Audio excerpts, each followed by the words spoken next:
Hello everyone, my name is Daniel Creel, owner of VC Golf and brand ambassador of PinSeeker, and today I'm going to be talking to you about angle of attack. If you've been watching our videos or been following, I've done a video or two on angle of attack, and today I'm going to talk a little bit more about swing influences or basically swing habits that can influence angle of attack, how to look at it on your launch monitor, and then ultimately how to improve it.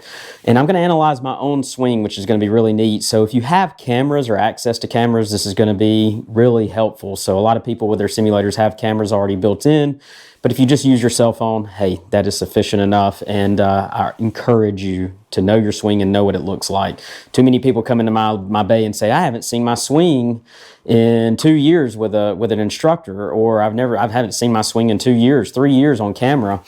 And it's just odd to me because we all have like some of the best cameras built into our phone that we use for so many other things, but yet we're not using it for high speed or good quality video for our golf swing. So we need to use it and utilize it. So that's my 2 cents on that. But today we're going to be talking about angle of attack. So let's jump into it. So what is angle of attack first? So it's going to be basically the direction that the club is traveling relative to the horizon, so the ground, at first touch of the golf ball. So when the club makes contact with the golf ball, most of your intermediate to higher end units will read it. Some of the lower end ones can estimate it, and basically some of them can read it. So again, your readings are going to be fairly accurate. If you have a unit that reads, consistent shot to shot with some certain numbers, then you can probably trust it. Also, you can do, if you watch our other videos, because I've posted a handful before this one on angle of attack and some things that you can do without your simulator. If you don't have a simulator that reads angle of attack, just put a piece of tape 2 to 4 inches in front of the ball, and you want to make sure you lift the tape. So you should be able to hit the ball solid and continue to lift up the tape 3 to 4 or 5 inches in front of the ball, depending on the club. So, I mean, if you're hitting a 5-iron, you might want to only put it 2 to 3 inches in front of the ball. If you're hitting a pitch and wedge, you might want to put it 4 or 5 inches in front of the ball, because we want to hit down more on a pitch and wedge versus a 5-iron. So here are some of the influences on angle of attack. First, you need to get on your simulator and see if you have an issue. And if you don't have a simulator that reads it, then put a piece of tape. And what I mean, and I'm going to go to this camera real quick. So here's the ball, and you can put a piece of tape right here. And the idea is you want to clip the ball and pick up the tape. If you don't pick up the tape 3 or 4 inches in front of the ball with a wedge or a 9-iron, then we know that you have some sort of an issue with angle of attack. It's you don't have enough angle of attack and you're getting positive. So basically you're swinging on the upswing. So I'll show you right here. So after you make contact, the club is getting off the ground really quick. So you're on the transition, or right when you make impact, your club is traveling up rather than continuing to travel down. So we want to make sure that we're traveling down when we hit the ball with all of our irons, even our fairway woods. And that's why most people struggle with 3 woods and hybrids, is because they're trying to get it up in the air rather than letting the club do the job, and they're not hitting down on it. It's the reason why we have loft, and the sole of the club is built for you to help it get up. It doesn't need your extra help. So, but driver, on the other hand, we want to hit up. So that'll be another video for another time. We're going to be working mainly on irons. So influences. So if you see that you're not picking up the tape, then you have an issue that could be influencing your angle of attack. Very rarely do I see somebody really getting in too steep and not having too much angle of attack. And the thing is we all usually hit off. If you're watching, you probably have a golf simulator. And what I see is too often people make really clunky noises into their mat, and their elbows start hurting or something, their wrist starts hurting. And that means you probably have too much angle of attack and we're getting too steep in our swing. So let's go through. So first and foremost, and again, if you've watched the channel, you've seen how I talk about alignment. Alignment is very, very important. And alignment, when your alignment's off, that influences swing habits, and usually they're really bad, okay? So if my alignment is too open, so I've got an alignment rod lined up fairly straight here. So if my alignment is too open, that's either going to make me swing more from the inside, but more than likely, it's going to make you swing over the top in line with your feet, which is going to cause us to get too steep of an angle of attack. So that's going to make you go to your launch monitor, and you need to see what your club path is. So check your alignment, and then go to, so if your alignment's on or off, it doesn't really matter. You need to go to your club path part of the launch monitor or the software and see what your path is doing. And if your path is off, and my tolerance levels, and this is pretty much everybody, I don't care if you swing inside out or outside in. I don't teach one swing, and I think people are strong with different versions of their swing, but you don't want to be any more than -4 to -5. So that would be outside in, -4, -5 if you're a right-handed golfer. If you're left-handed, that would be inside out. Depending on the monitor, some of them don't reverse it. And positive, we don't want to be any more than 4 or 5 inside out. Positive. So basically, let's just go to 5 to 5. If we can stay within +5 or -5, it's tolerable. Then we can work on the angle of attack. If your path is outside that, you need to fix path first, and then you go to angle of attack, because it's influencing the angle of attack. If you don't change it, it's not going to get better. So alignment's going to influence usually. So check your alignment, see what it is. Jump to your path angle, and I'm going to go into, after this video, I'm going to basically go over my swing and show you, if you have a launch monitor that doesn't read path, that's okay. I can teach you how to analyze it on a video, okay? So if you're open, it's going to get too steep for most people, or it could get too shallow. Or if you close your stance, again, this is another indicator. People are going to tend to throw it out here to get it back to the target and get too steep, which causes that really steep angle of attack. Or you're going to get people that swing super inside from here and just really shut the face, and they're going to be actually hitting more up on the ball. So that's issue number one. So I think that's one of the bigger ones. And I'm going to jump to my other biggest one, which is going to be weight distribution. So weight distribution.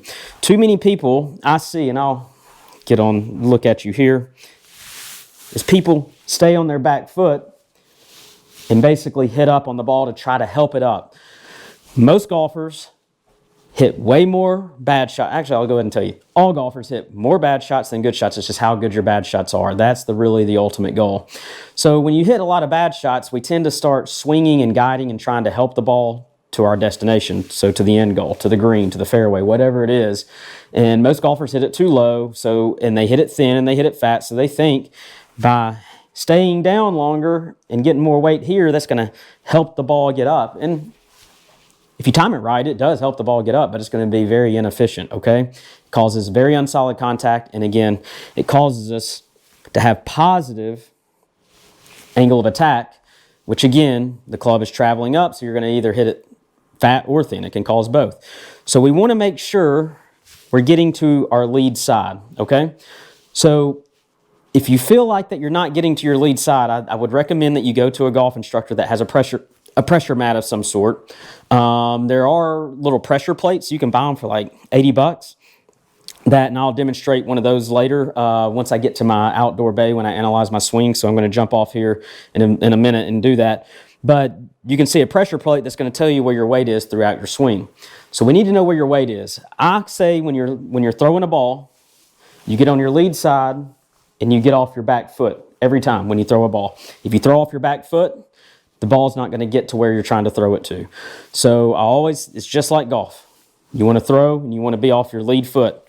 When we hit, we need to be 85 to 95% on our lead foot, not hanging back. So that's going to cause bad angle of attack because most golfers hang back, okay? Very few get too far forward too quick, okay? All right, number 3 is going to be basically the distance you set up from the ball. So if I'm too close to the ball, as you can see my hands are really close to my belt region here, to my pants. And what that's going to do is I'm going to try to create room, and I'm going to swing over the top to get separation between my body and the butt of the club. Vice versa, if I'm too far, I'm going to swing way too flat, and I'm going to tend to have more of a sweeping motion, which is going to be not enough angle of attack. What I like to see in this is I like to see just a little bit of daylight, usually 4 fingers right here. And that's just a general rule. We're not all built the same. Some are taller, some are shorter, some have longer arms, some have shorter arms, some have shorter legs, whatever it is, shorter and longer torsos. So it does vary from golfer to golfer. But at the end of the day, I like to see a little bit of daylight between here and the butt of the club. I don't want it here too close, and I don't like it way out here where there's too much daylight. 3 to 4 fingers is pretty good. And as your clubs gets longer, like a driver, you might increase to 5 fingers, maybe a little bit more. But that is a Another rule of thumb there, just kind of a guide. All right, so the next one that I'm going to go over is going to be side bend. So this one's a little bit difficult. Launch monitors don't register side bend. So side bend is going to be the bend here and here. Okay, don't confuse it with forward bend. Forward bend is here, back and forward. Side is here to here. You got to remember the golf swing is in rotation. So side bend at impact, this is called side bend. See where the club is? Forward bend would be here. So side bend. So too much side bend, which is related to hanging back on your back foot, can cause you to throw the club, and you're either going to dig in behind the ball, hit it fat, or you're going to hit up on it. It's going to be inconsistent regardless, and you're going to have a bad attack angle, and it's going to be a very inconsistent attack angle. So we want to make sure we work on our side bend. That one's a little bit different. If you work on the weight distribution, it should fix your side bend. But if you have an app, there's an app out there called Sportsbox AI. I use it in my teaching.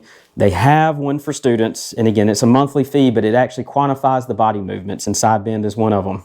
So go in there and you can monitor that. But again, side bend is a critical piece and can mess up your angle of attack. Too many of my golfers lose side bend and stand up too straight, which also causes flippy and too little angle of attack, okay? So if you stand up out of your shot, early extend, which means the pelvic is going towards the ball, which causes your upper body to stand up.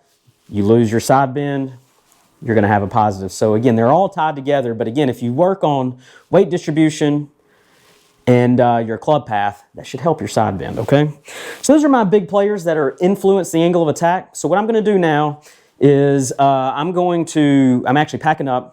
This is my indoor house simulator, and I'm going to go to the driving range. I'm going to hit a few shots. I'm going to be using TrackMan today, and we're going to analyze data, and then I'm going to analyze the swing and show you how to look at your swing and what lines you need to look at to see where your angle of attack issues are coming, okay?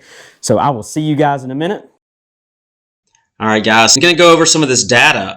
So first I'm going to show you the data on TrackMan and kind of what to look for in your numbers with the simulator data. And then basically we'll look at the swing and confirm anything.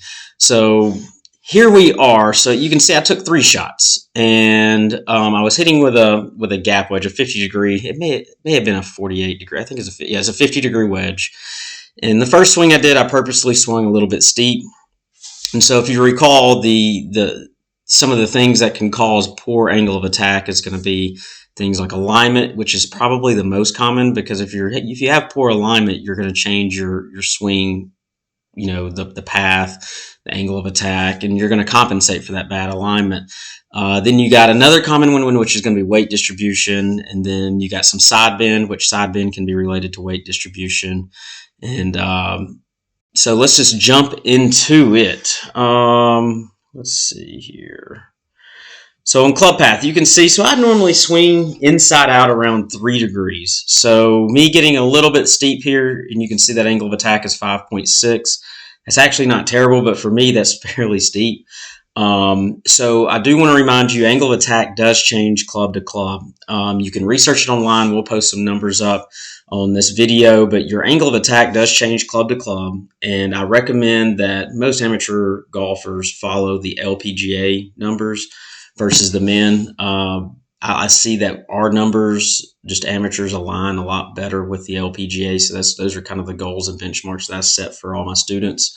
So we will post those up somewhere on this screen, so so pay attention to that. And probably around 4 is what I want to see with this wedge, probably. And you can see I'm about 2 degrees higher than that. And I can see it's not due to the path. The path is still pretty good. For me, it's not. It's not terrible, but again, it's a little bit steeper than what I'm used to. And then I come down to dynamic lie. So a lot of your launch monitors won't read lie or dynamic lie. If you have a flight scope, it's going to say the vertical plane is going to be similar to this dynamic lie. But a lot of your launch monitors are not going to do it, and I'll show you a way on the video to kind of look at it. So dynamic lie is going to be looking at how vertical the shaft is. If it's lower to the ground, that means the heel is coming up. If the shaft is higher, then the toe is digging. And each club, the dynamic lie does change. So the lie of a pitching wedge is 64, should be standard. 64 degrees is what you want at impact. And then you take a half a degree off for every club. So a 9-iron should be 63.5, 8-iron should be 63. It's pretty much an industry standard there. Even if your clubs are bent upright, it should be at that 64 mark at impact if you can read any kind of lie. So if you have a lie board that you can test with the tape on the bottom of the club, that's fine. Some people get a golf ball and they'll draw a line with a Sharpie. Point that line directly up and down, hit it, and if that line's tilted at all, then you can that it'll leave an imprint on the club. That means you should check the lie. So I can see dynamic lie here is a little high for me. I'm 3 degrees more than I should be. I do tend to dig with the toe about a degree. As my clubs get longer, I get better, but with my wedges, I get steep. But again, that is a tendency of mine that I do work on. So that indicates a little bit of a steeper swing. So that shaft is getting a little bit more vertical. So I do want to look at that. So those are really the main things that I want to check on this. Is you want to first, of course, look at attack angle. See if it's anything to do with the path. And hopefully you have a bigger data set than me. I just did one swing. And then dynamic lie. So this is the steep swing. This is going to be the shallow swing. Again, I tried to purposely really hit up on this, and it's just hard for me to do. But again, -2 is a little bit low for a wedge. I'm usually around -3.5 to 4 is where I am. And this -2, let's see, you can see my club path actually went a lot more inside, so I doubled what it was from the steeper swing. So I did swing a little bit more shallow in this one. And I can see my dynamic lie did improve about 1.5 to 2 degrees. And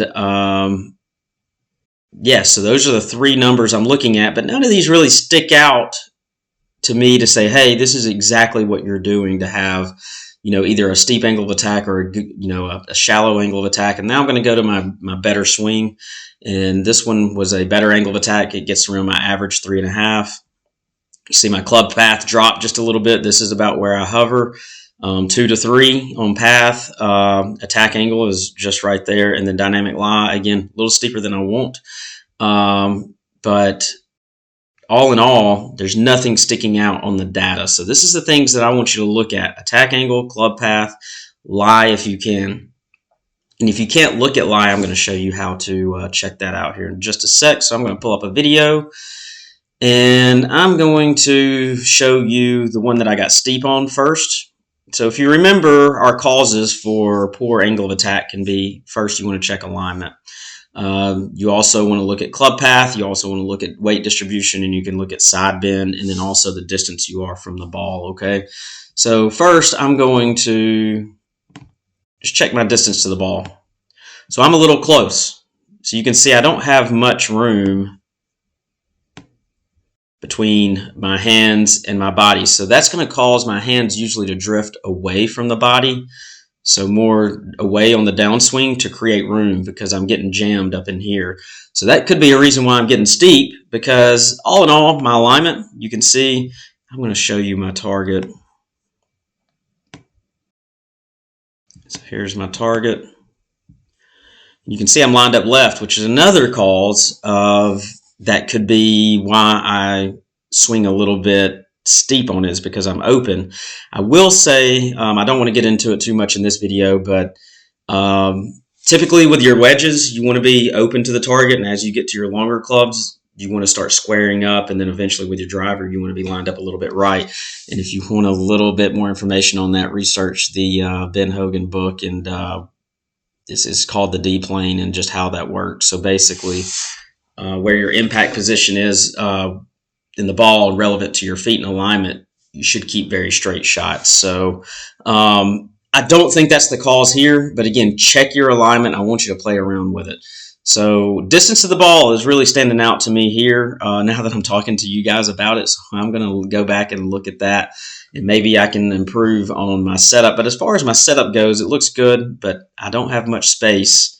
And it looks like I have too much knee bend. So if I straighten those knees up and maybe bend over a little bit more at the waist, I can get a couple of more inches of space there. I did mention earlier when I was going over the TrackMan that if you don't have a monitor that can read any kind of lie numbers or dynamic lie, it's going to give you a good way to check it. But again, you need something that you can draw a line and that quantifies the angle to the ground. So what I'm done here, this is one of the swings that I did. This is my good swing. And if you remember, my lie was around 65.5 degrees. So what I can do here is draw a line from the heel of the club to my hands. And you'll notice the club actually has a slight bow to it. And again, what the launch monitor tries to do is it tries to read the club head, but it also looks at the shaft as well. And you can see, if I get it, I'm around 65 right there. So if I draw that line, I'm at 65 degrees. And if you get in here really close, you can see that the toe is a little bit deeper than the heel. And I can actually, let's go in here and really check it out. And I'm going to go back a frame. Let's see if we can see it. So it looks pretty level there. But here, again, it's zoomed in, but it looks like the toe is probably about there in that turf, and the heel, it's ever so slight. I mean, that's an exaggerated look. So that's just ways that you can look. You don't have to have a monitor see it. A good indication of what the lie is going to be is based on the shaft here. If you have a standard set of clubs, you can look at that and draw the angle. So that is how you're going to check your lie, but you need some software to do it. All right. So I've looked at that. Now I want to see weight distribution. So normally I have a pressure mat. If you've seen my videos before in the past, my pressure mat went down on me, so it's getting repaired. But not all is lost because not everybody has pressure mats. So I'm going to show you how to check this out. So basically I'm going to draw these lines. This is my imaginary wall on my lead leg. This is another imaginary line on my trail leg. You notice I hug the trail leg with the trail line, but I go from the front toe to the shoulder here, so there's space. So the idea is, and you've seen our videos, we want to create space here as we go back. And you can see I've moved away from that just a hair through rotation, but I haven't actually crossed over this line. We don't want to cross past this line. So weight distribution is good there. Now we want to see the hips bump forward and cross that line. And you can see my upper body and my hips cross at the same time, and it impact my shoulders are out in front of my legs and hips. And that's a big no-no. So basically I've moved through that line, which is really our goal here, but we don't want to get the upper body past the lower body at all. And so that means I have too much weight on the left side. And as you can see, I'm going to go back in one more frame. And if I look at my left eye, it's in front of the ball. So my upper body, my center of mass has moved forward. So center of mass gives you a good indication of what the pressure is doing. So the center of pressure, and I'm getting over to my lead side too fast and basically smothering the ball. And that's going to cause me to get real steep, probably shut the face a little bit, hit it a little lower than I want to, and just hit it unsolid. So that is going to be the culprit for hitting down here. So I can see that my weight distribution is not good. And also my side bend. So side bend is going to be created with the torso in the ground, and I don't really have any side bend here, not much side bend at all, and that's probably due to my poor weight distribution in this swing. So those are the things I'm going to look for. So that partnered up with alignment. I'm going to go to the one where I hit up.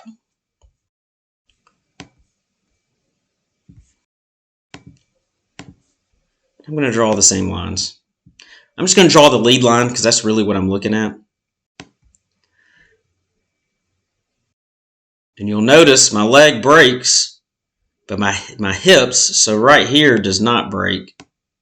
It goes up to it and kisses it, and then it starts working backwards. And you can see my head as it starts working backwards. So the difference in this shot is my left eye is a pretty good ways behind the ball.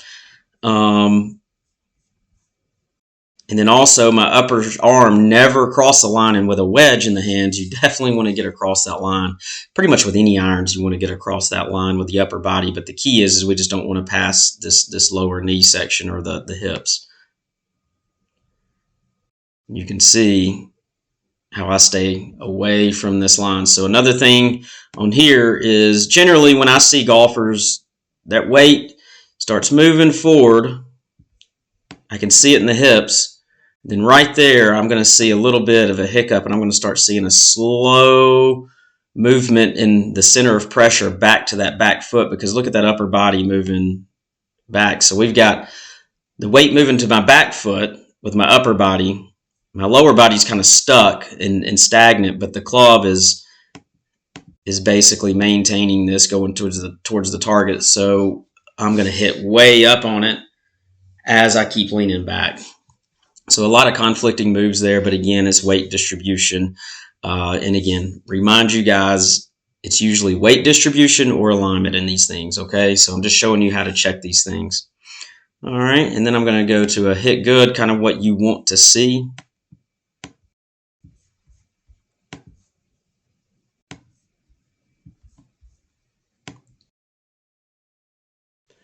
See how the lower body crosses? Not my knee, but my hips, so my waist area right here crosses the line first, then the shoulder. And what I'm going to see with this lead upper part of my body, you can see how it's behind my knee there. So again, it's a little bit more aggressive with a wedge. You're going to see a little bit more of a separation between the lower body and upper body with, like, say, a 7-iron, 6-iron as you get into a 3-wood, things like that, and especially a driver. But I'm going to delete that. And you're going to see how, let's see here, my left eye is more touching the ball, just over the ball. And actually, I probably drew that line bad. My left eye is probably right there. And it's going to be directly over that ball. So my head is staying over the ball. My upper body has definitely moved forward laterally, but again, it didn't outpace my lower body. And I could do a little bit better of pivoting on this left side, and I just didn't do it. So all in all, this is kind of what I would generally look for in this. And another thing that so if your monitor, you have one that doesn't check path, a good way that you can check path is get your phone out, put it in slow motion. We all have phones. And I want you to draw a line right up the shaft at impact, okay? And then we're going to go back a few frames. And what I want you to see is we're going to stop at club parallel to the ground. And I want you to, reference that point. Here we are. Get a little bit closer. Reference that point. And then we make impact. And then I want you, after impact, reference the same points.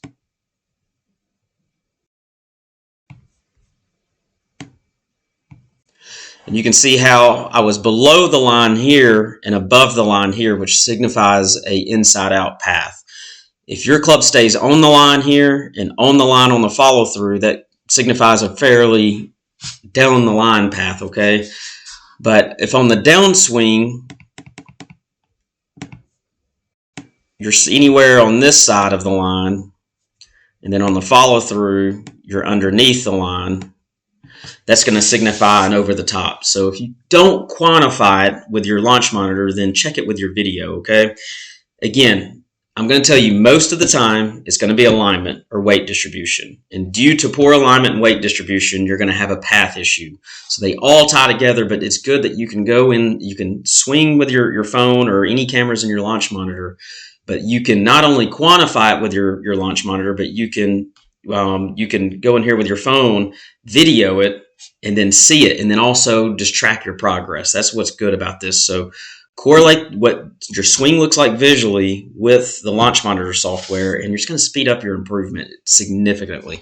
That's why instructors use it, is because the thing is, it's great for our golfers to see what they're doing and know the numbers to quantify it, and then we can gradually see the numbers get better and better and better. Even though the swing may not change that much, the numbers are improving. So I just think it's very important. I use V1 software. You can actually download the V1 app from the App Store for free. And again, there is upgraded versions, but V1 is very good if you want to draw lines and store data and kind of have your files of different swings. It also comes with models on the PGA Tour and LPGA. That is awesome. If you want that library, it's really good. If you have a favorite golfer or swing that you like, or you already swing like, and you just kind of want to clean it up a little bit, I recommend it.